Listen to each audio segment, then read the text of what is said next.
Didik TV KPM. Sekarang kita nak pergi memberi tumpuan kepada kertas 2 kimia pada bahagian C. Di mana bahagian C mengandungi soalan esei respon terbuka di mana di sini murid-murid boleh memberi jawapan lebih daripada satu. So cikgu tunjukkan dekat sini antara contoh kertas 2 bahagian C di mana soalan dia adalah soalan nombor 11. Soalan yang wajib dijawab, tiada pilihan. So kalau tengok soalan nombor 11 tu, kasih settle. Alright, so kita tengok dekat sini. Sama juga markah dia adalah 20 markah dan diperincikan lagi. Dekat sini kalau kita boleh tengok, soalan yang pertama ni A ni 1 markah, soalan yang kedua 6 markah, soalan yang ketiga membawa 5 markah dan akhir sekali soalan membawa 8 markah. Rasa-rasanya nak skor kat mana? Cikgu, sebab saya ada soalan kan. Yeah. Sebab ada juga murid yang tidak dapat menguasai kesemuanya itu. Jadi kepada mereka yang nak sekurang-kurangnya lulus ataupun untuk nak dapatkan markah maksimum, dekat mana dia boleh skor yang paling senang lah. Dekat soalan nombor 11 ni. Ya. Jangan risau Sean. Untuk soalan nombor 11 ni, kalau kita tengok, dia ada aras kesukaran dia. Maksudnya dia konstruk yang telah dibina untuk membuatkan pelajar-pelajar semua dalam pelbagai aras boleh jawab. Antaranya kita tengok soalan yang pertama ni, ditanyakan apakah yang dimaksudkan dengan tindak balas redox. Apakah maksud tindak balas redox? So soalan dia 1 markah. Jadi murid-murid baca buku teks saja dah boleh dapat dah jawapan. Apakah maksud tindak balas redox? Dan yang seterusnya soalan yang kat bawah ni adalah mengenai apa? Kenal pasti terminal negatif dan positif. Tuliskan persamaan. Kan tadi cikgu cakap awak mesti tahu persamaan ion keseluruhan dan tuliskan notasi sel di mana soalan di sini ada 6 markah yang mana membantu ataupun menyokong jawapan murid-murid untuk lulus dalam kertas 2 kimia. Untuk nak dapat A, Sean, untuk nak dapat A, kita bergerak lagi pada soalan yang seterusnya iaitu soalan, kalau tengok dekat sini, soalan bandingkan pemerhatian, soalan perbandingan. Sekali lagi jumpa soalan perbandingan dekat soalan 11. So macam mana nak jawab soalan perbandingan? Mengenai apa tu? Mengenai warna dalam elektrolit dalam sel P dan sel Q. Kita ada sel P, kita ada sel Q. Jadi soalan minta kita bandingkan warna pada elektrolit, iaitu apa elektrolit kita? Larutan kuprum 2 sulfat. Kat bawah ni pun larutan kuprum 2 sulfat yang membawa 5 markah. Jadi bagaimana nak jawab soalan ni cikgu? Ada perbandingan ni cikgu. Jawapan dia adalah tak lain tak bukan, jom kita tengok. Murid-murid boleh menjawab dalam bentuk jadual.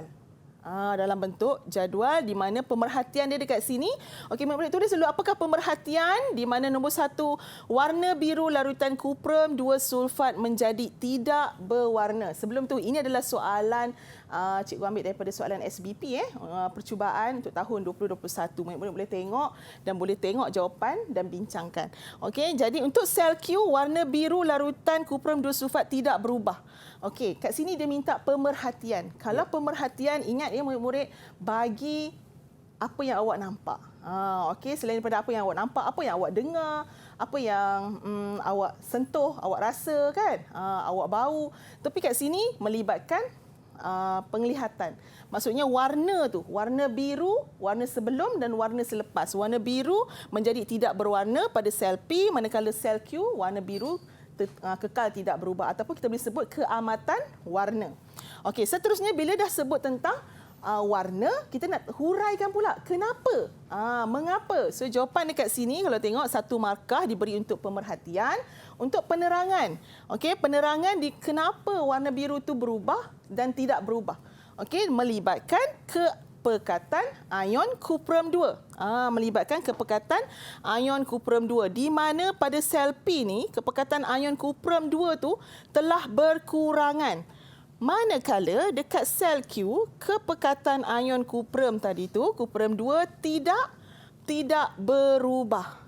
Itu jawapan yang kita nak murid-murid jawab dengan baik. Dah dapat dah 2 markah. Mana lagi 3 markah cikgu? Mana lagi 3 markah? 3 markah dia adalah dekat situ. Nampak tak? Kenapa ion kuprum 2 tadi telah berkurangan? Kerana ion kuprum 2 tadi okey, telah dinyah cas ataupun mengalami penurunan menjadi atom kuprum. Dekat mana? Di katod. Manakala yang sebelah sini, kalau tadi dah mengalami penurunan ataupun dinyah cas, okey, di sini apa jawapan dia? Kadar nyah cas.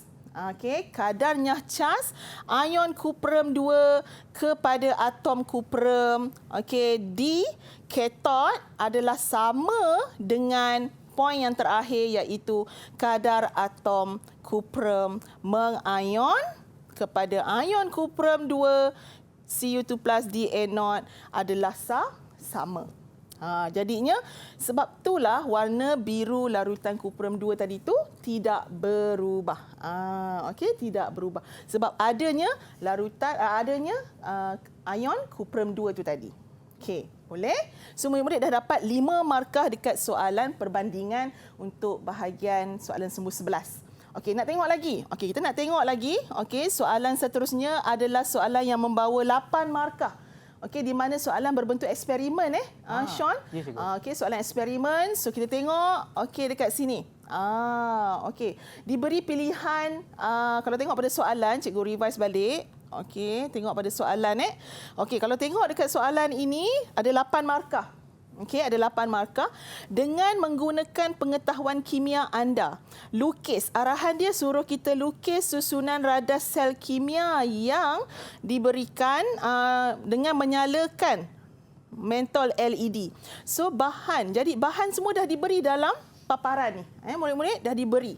Jadi dengan kepandaian yang ada, okey, kreatif, anda hasilkan satu sel kimia, buat satu eksperimen.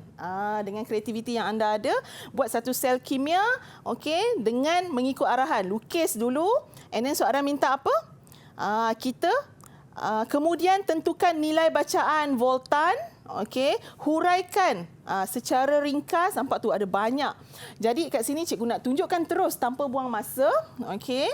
Nak tunjukkan terus pembinaan sel kimia tadi.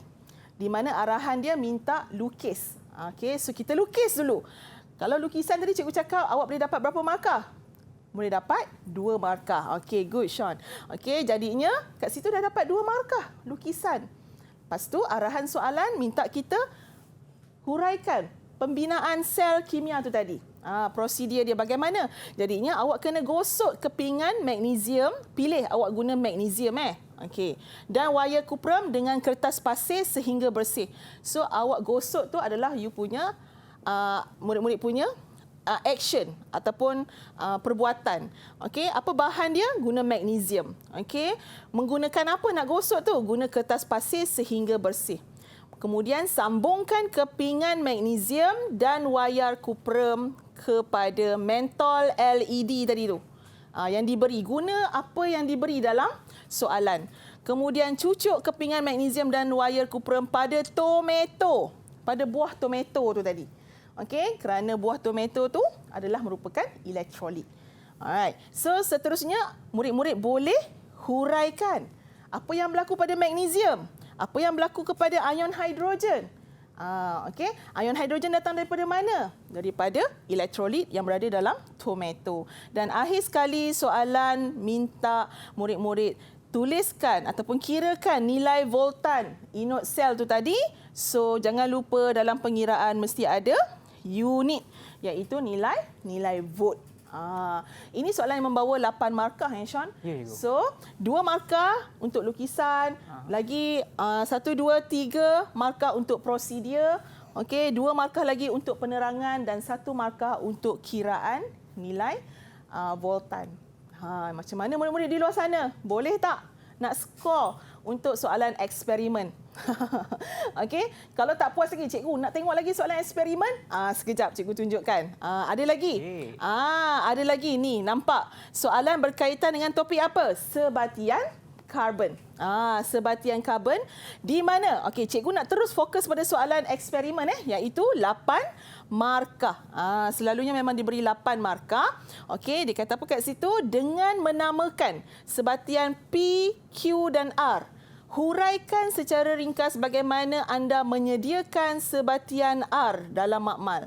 Okey, untuk makluman murid-murid, sebatian R ini adalah ester. Jadi macam mana kita nak sediakan menggunakan PQ dan R tu tadi. Menyediakan sebatian R dalam makmal. Okey, so soalan dia kata, ada kat sini cikgu tak nampak. Dengan menamakan sebatian PQ dan R. Okey, namakan dulu. Lepas tu, huraikan secara ringkas bagaimana anda menyediakan sebatian R dalam makmal. Okey, yang ni. Yang ketiga, soalan minta persamaan kimia. So, ada 3 kata tugas arahan daripada soalan yang membawa 8 markah ini. Jadi, bagaimana murid-murid nak jawab ni, nak dapat 8 markah? Tadi dah dapat 10 markah. Sekarang kita nak pergi pada 8 markah. Soalan yang terakhir. Nak sampai di garisan penamat dah ni. 8 markah tu macam mana? Okey, jom kita tengok soalan jawapan yang patut murid-murid berikan.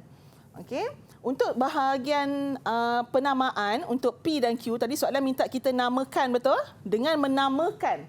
Okey, P, Q dan R. Jadi murid-murid boleh namakan seperti yang cikgu tunjukkan di sini, di mana sebatian P ni pada arahan soalan tadi mestilah sebatian yang mempunyai kurang daripada 4 karbon lah. So kita ada metanol, etanol, propanol. Okey, ini karbon 1, karbon 2, karbon 3 propanol.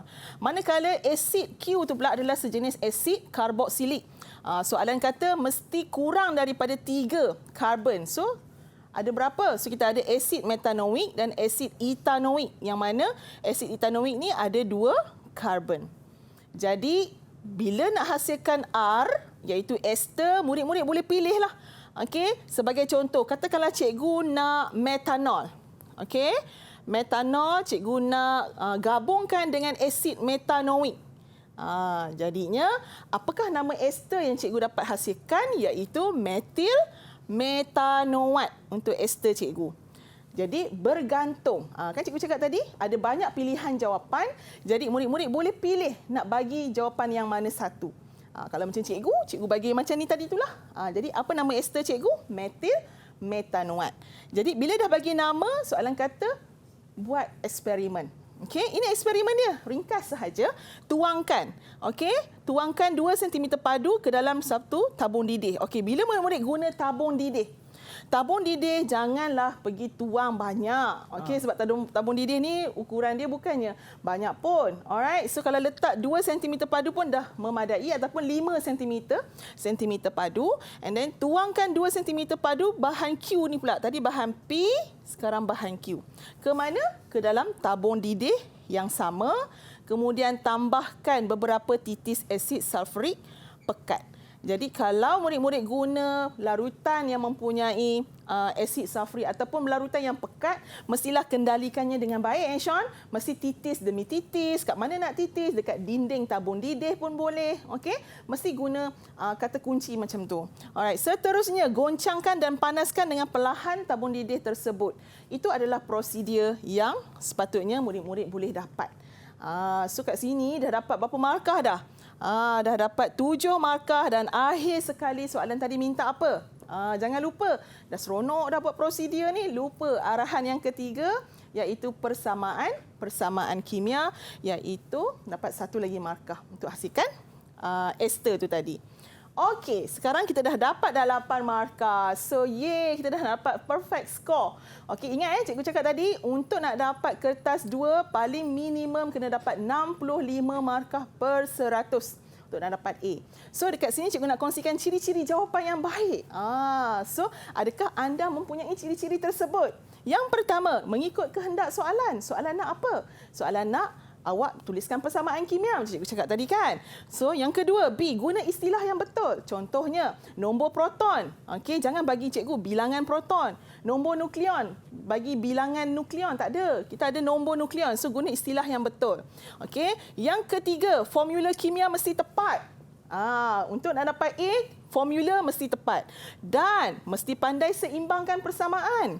Yang seterusnya, pengiraan. Pengiraan ni ada banyak.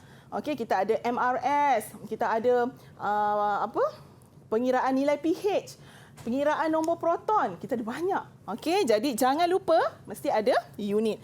Seterusnya, lukisan mesti berfungsi dan berlabel. Pemerhatian dah cikgu dah cakap dah tadi. Okey, sebelum dan selepas. Plot graph mesti ada unit pada setiap skala tu, setiap part CX dan part CY. Dan yang terakhir, huraian ujian kimia. Ada tak ciri-ciri semua ni pada awak? Awak pandai tak buat semua ni? So, kalau awak pandai, awak dah menghampiri A. Bukan takat A saja, A+. Didik TV KPM